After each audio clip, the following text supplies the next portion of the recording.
Sa puntong ito, balikan natin si Mobile Journal Ray Vicente sa nagpapatuloy na kilos protesta sa People Power Monument sa EDSA. Ray, gaano ba karami ang mga nagrarally dyan?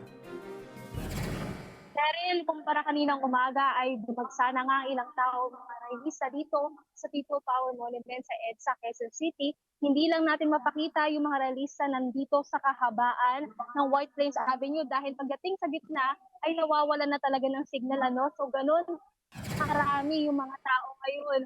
At sabi nga ng mga pulisya, inaasahan daw nila na maparehas lang kahapon ng 4,000 na mga realista ang pupunta rito sa EDSA People Power Monument o posible na mas bumaba raw kasi ang sabi nila Cheryl ay nasakto raw kasi ang pangalawang araw sa Monday. So may mga trabaho ng ilan at kanina kasi paiba-iba ang temperatura. Kaninang umaga bumugso ang ulan at ngayon naman ay tirik na tirik ang araw. At kanina rin ay nagsasagawa na yung pre-program dito 1 o'clock p.m. pero sabi kasi ng pulis 9 o'clock a.m. pa lang daw ay meron ng program pero nga nahinto yun dahil nga sa pabago-bagong temperatura, Cheryl. So anong oras inaasahan? May nakausap ka na ba na head ng organizer dyan? Ano yung magiging programa nila ngayong araw?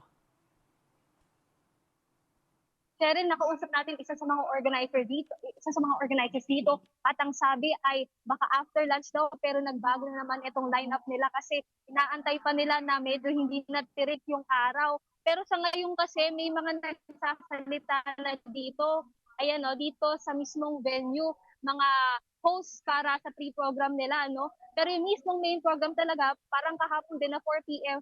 magsisimula. At katulad na lamang ng kahapon, meron din mga naka-line up na performances at magbibigay ng mensahe. Cheryl. Okay, kumusta ang seguridad? Cheryl, kahit hindi pa nga ganun talaga dinadagsa ng tao ang EDSA People Power Monument, ay mahigpit naman daw ang seguridad ng pulisya.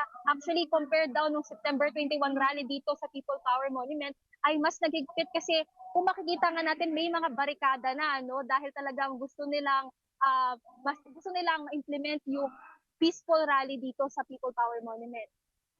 Kamusta rin ang lagay ng lansangan, yung traffic? Siyempre sa ngayon nakabukas pa rin naman yung kalahating bahagi ng White Plains Avenue pero yung kalahating bahagi dito kung lalakarin natin ay sarado na pero yung EDSA mismo wala namang linya, Cheryl, na nakasarado at kahapon nga ay kalahating bahagi din ng White Plains Avenue ang nakasarado pero kung sakali raw na dumami ulit yung tao, nagtagsaan yung mga tao katulad ng kahapon ay isasarado na raw nila yung buong White Plains Avenue. Alright, so magpapatuloy pa rin po ang rally dyan sa People Power Monument. Yan po ang aming mobile journal na si Ray Vicente.